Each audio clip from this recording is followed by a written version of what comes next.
Zuzanka, Adélka a Sofie. Kačenka, ještě bych nemusela. A já bych vám na úvod tady přečetla jenom takové krátké zamyšlení. Bůh přichází jako dítě. Vánoce nám říkají, Bůh k nám nepřišel jako dospělý člověk, ale jako slabé, bezmocné dítě, narozené z machina klína. Dítě je odkázáno na pomoc matky i otce. Učí se lásce, náklonnosti, něze. A tak pomalu roste. Není možné si dítě získat křikem.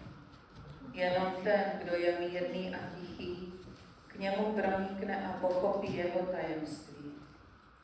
K Bohu nemůžeš hovořit hlásně, ale jen tak jemně a tiše, jako k dítěti. S dítětem nevedeš žádné přechytralé řeči. Hovoříš k němu jednoduše a prostě, slovy, která jdou přímo ze srdce. Jedině tak se také potkáš s Bohem, když mu otevřeš své srdce. Děti dovedou žasnout. Otevírají se všemu novému. Chtějí se učit a sami zkoumat, co je to život. Nespoléhají se jenom na druhé. Dovedou se natchnout, okouzlit. Když si hrají, zapomínají na všechno kolem sebe. Dovedou se ponořit do kouzla okamžiku, nenechávají se rušit zábranami ani očekáváními. Přicházejí k lidem s otevřeným srdcem, bez postranních úmyslů, bez předsudků. Důvěřují svým citům, své vnímavosti. Dělají to, co cítí. Vánoce nás vyzývají k tomu, abychom byli opět jako děti. Nám zahraje Kačenka Skopcová a zahraje nám Rychle bratři.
Terska.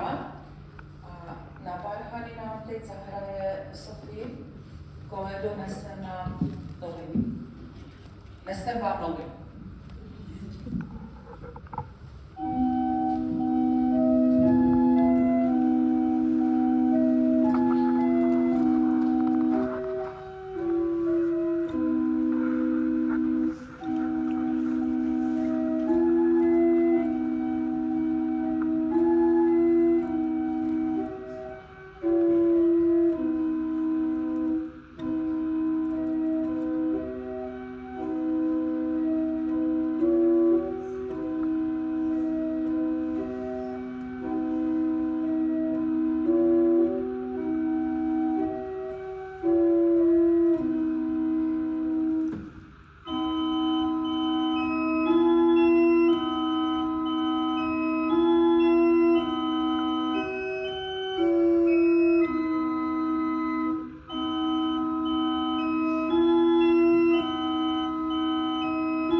A je to vyprávění jednoho dědečka.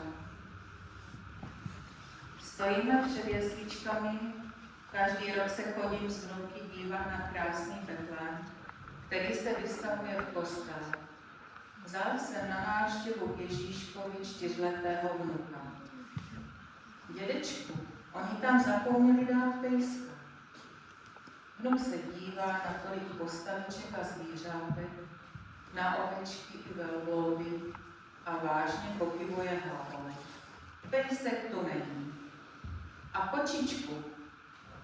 Má pravdu. Žádná kočka na betlemských stráních není. Proč myslíš, že tam chybí? Určitě by tam nějaký pejsek přiběhl, aby Ježíška hlídal, a nějaká kočička, aby měl zábavu. Myslíš? Říkali si mi, jak Macek sedal u mojí postýlky z jedné strany a z druhé pejsek, když mě ještě nenaučili mluvit a chodit a střílet z luku a myslet. To je pravda. Pejsek a kočka vnuka hlídávali, sedali u něj oddaně, dívali se na něj. Já bych taky šel v jesličkách, kdybych byl tehdy blízko. Proč? Abych měl radost. Myslím, že vnuk i já jsem v tu vánoční chvíli ucítili blízkost jesliček, blízkost dítěte v nich. Kolik jesliček je kolem nás? Kolik je blízko těch, kteří potřebují teplo, bezpečí, pomoc? Pejsek by jistě přišel. Nějako a půjdeme spolu do Betlém, do Trojí vývarky, fabrikoval na housle Magda Kuzmanka.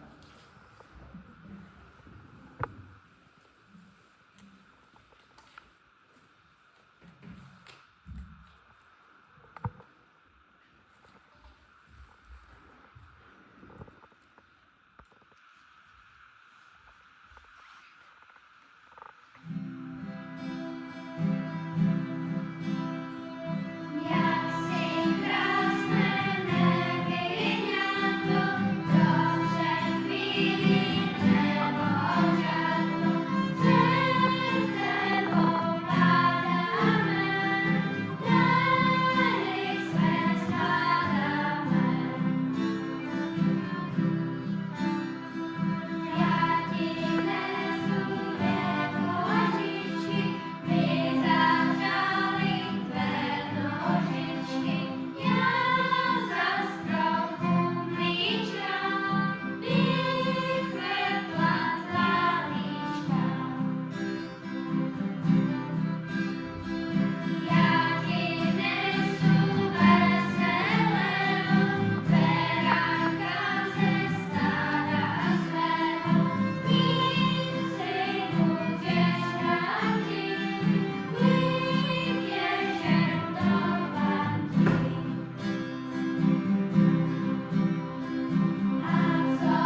Kubík a Tereska nám teď řeknou básničku o Vánoční hvězdách. A oni, jako třeba Kačenka řekne za Aničku, Kubík řekne za Davidka, protože je navštívili Neštovice, tak oni je zastoupí, ti starší sourozenci. Takže začíná muzíček, Vánoční hvězda.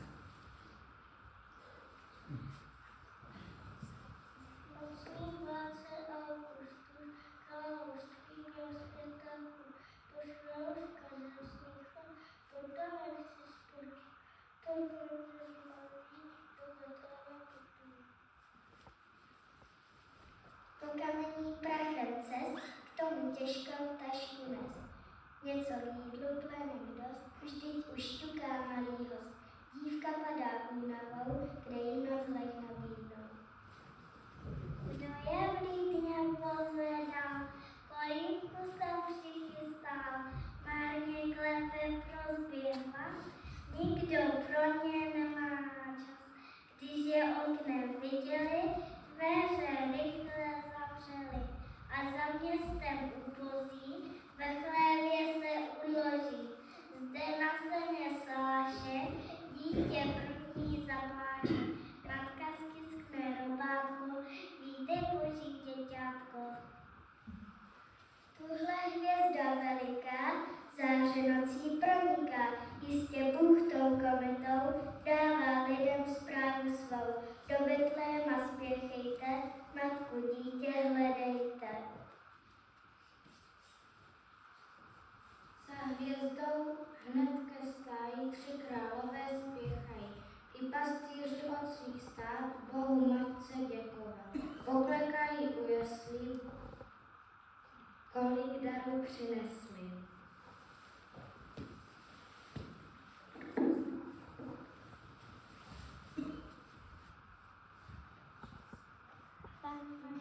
Že jsi dbala jen, aby Bůh byl spokojen, že tě chléb má ani chlad, neslyšeli neříkat. Díky, že král přišel včas, poslušnosti nauč nás.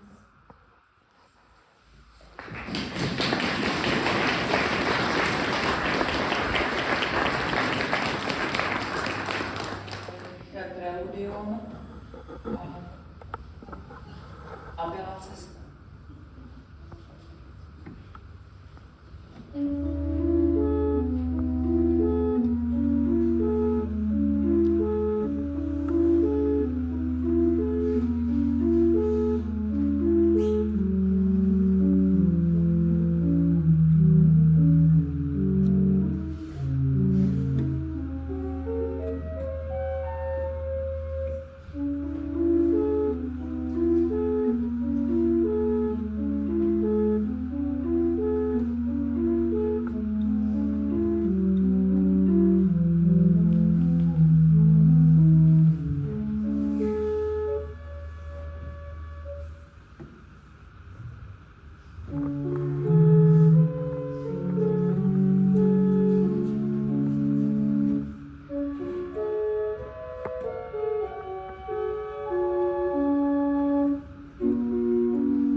nějaké trošku, že?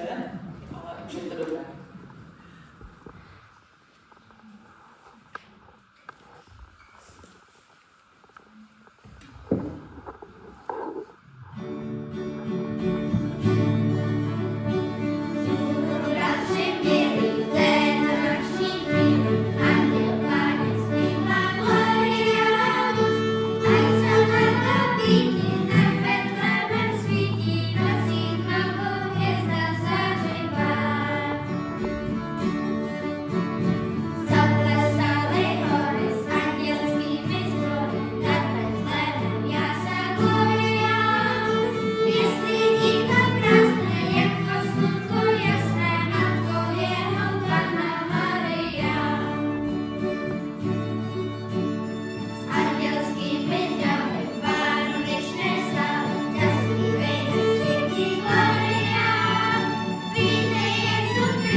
Děkujeme, tak to je odvážný.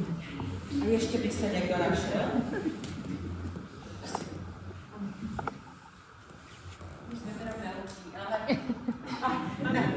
Nám se moc nepovedla ta modlitba, na kterou jsme se těšili. A tak mi to trošku bychom ještě napravili. My máme rádi takovou jednu valašskou poledu. My jsme ji tady zpívali už minulý rok. Ale ona je takovým přáním. Je takovým přáním to, co si přejeme teďka všichni v novém roce. Tak my vám ještě zaspíváme.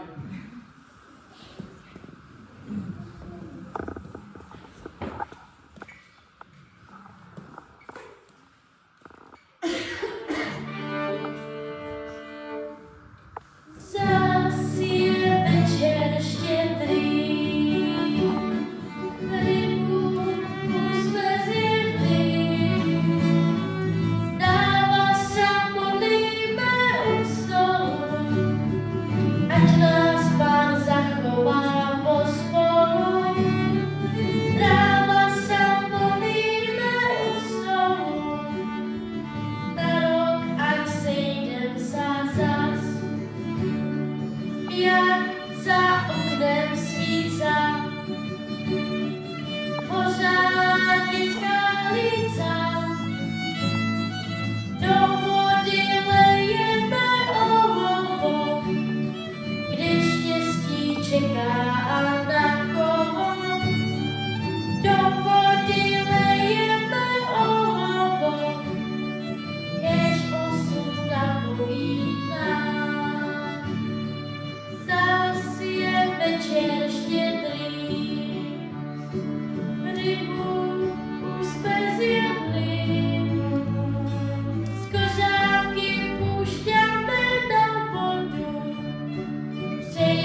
jejich rodičům, maminkám a tatínkům, babičkám, které je to nějak naučili nebo je k tomu připravili. A ještě jsem chtěla, jestli je tady někde otec Pavel, tak jestli třeba něco ještě řekne na závěr.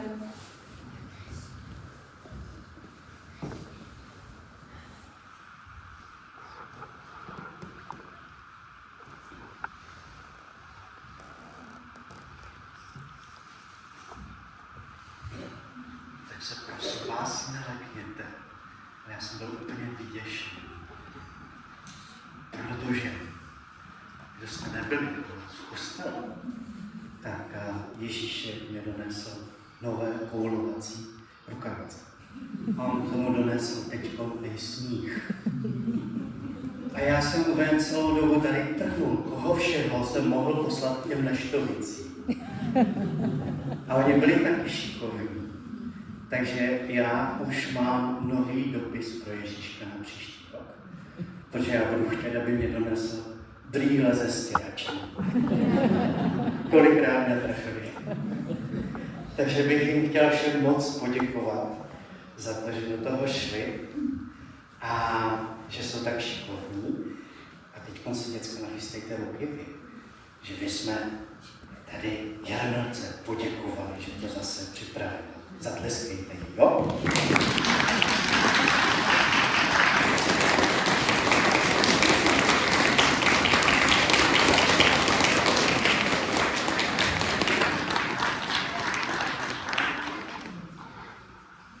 Děkujeme Pánu Bohu za to, že můžeme slavit tyto svátky, že je to o něm a že si taky od něj rádi vyprošujeme požehnání. Tak rád vám jej dám. Tak má něco.